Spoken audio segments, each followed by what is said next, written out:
Nā tātou tāpo i atu i le tua. Si o tātou talo. Anganga pa i aero mātou fisoa son sidi. O mātou iai nei vai aso tau a mata ora mātou whainga maranga. Mātou mo ia wheatu le tua le teita inga mana na o fio. E ala i lo wanganga pa ia. Ina ia to ia na mātou tāpo inga. Mai ua tua i le whaasiri siri ina o rovi inga. O lo suafa Jesu Keriso o ana i la mātou tāno. Amen. Ora tātou pese ua Sauniga.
O le tusi whaitau more nei aso e tu sai o le amatanga o le nei masina fōre nei tau sanga Ianuari aso la solima tongo fua o lo mawari le mei le tusia e luka mta upo e fitu o te whaitau ina ni nai whai upu mai whai upu mamua e whaangata i se fulu o wha uma e ia na whitalenga uma o whalongo ai no, o na maniwa i lea o ia i Kapanaumi. Ua mai le au na le tasi Taitai i le toa se lau. Sa whaperepereina e ia, ua tari oti. O whalongo o ia Yesu, o na uina mai le e ia, o toi ina i utai e ai oi mai ia te ia. Ina ia maliwa atu, ma whaola na nau auna. O nato mai a Yesu, o nato matua whatonga mai lea ia te iau whapea mai. Wa o ngā o ia e te whai aire menei. Wa rofa mai o ia i tātou nu. Wa na whaia fo i le saunako mo i mātou.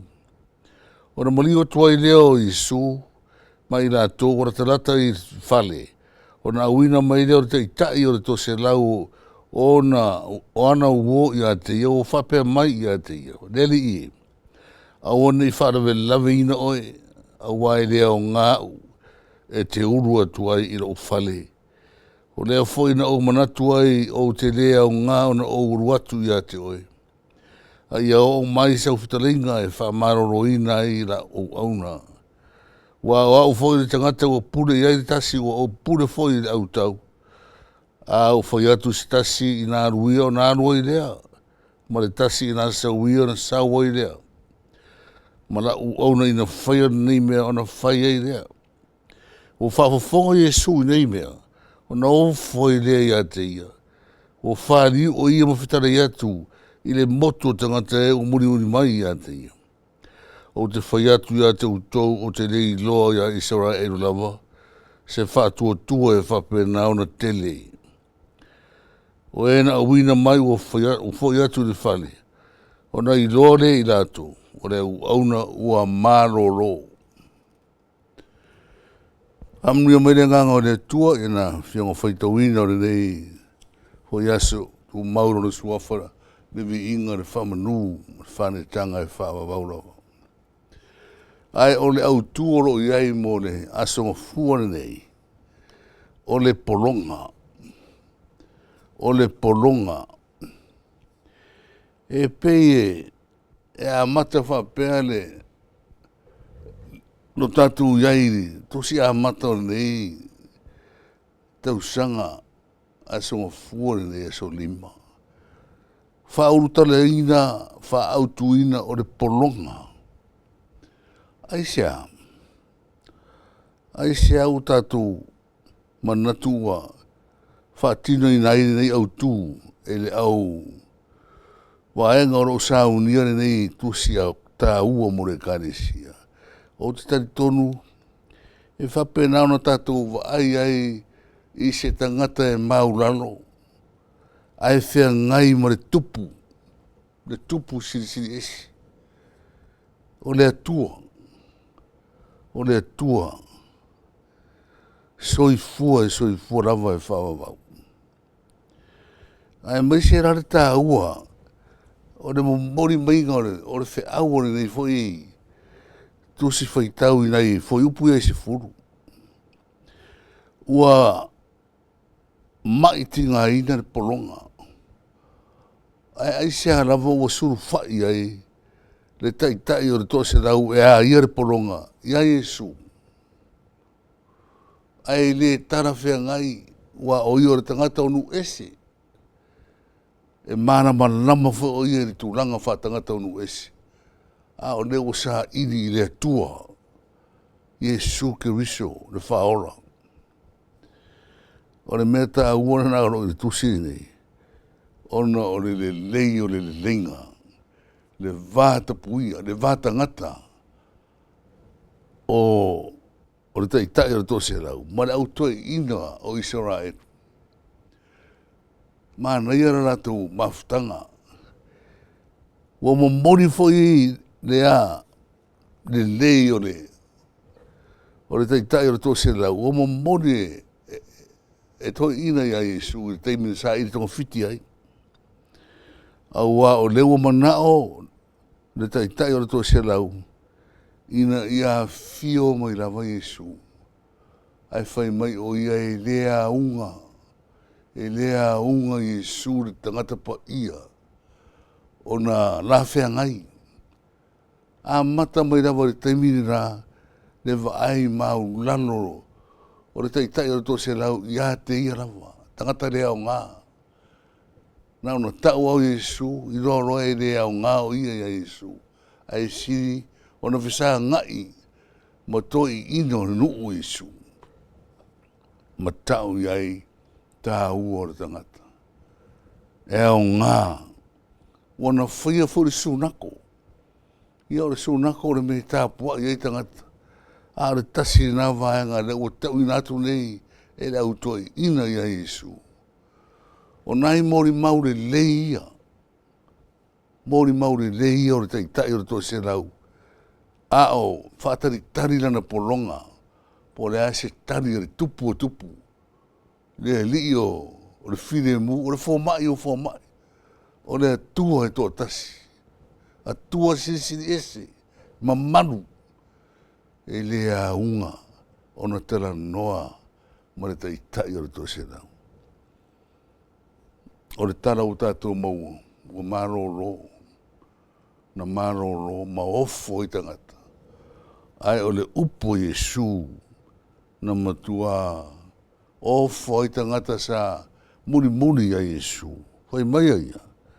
O te whai atu ia te uto, o te rei loa, ia Israelu lava. Se whaatua tua, e whapena o na tele. O lea lava e nofore ni tangata moro nei loa o lea tua. au a o le whaatua, o le mea lofana na le atua i so se tangata ola.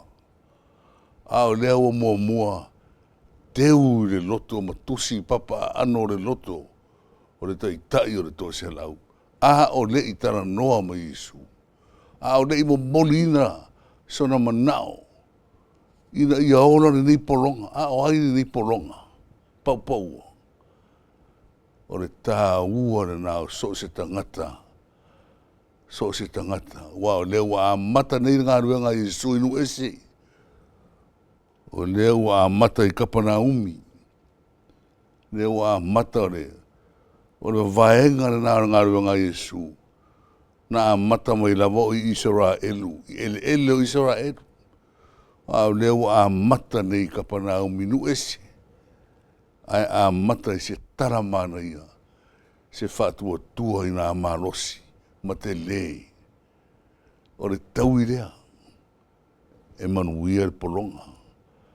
Ma o te tari tono o se tara le lei o to toina Iesu. Ua le ngata mo le taitai o le to se lau. A o tangata uma o lo taitaina taitaina nei. Ma e uma o whaalongo. Ma wā ai.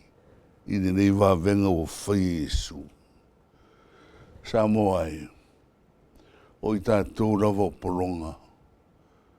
Ia e alu maro mauti noa o oe o le polonga. O oe foi o le taitai o le toa se lau.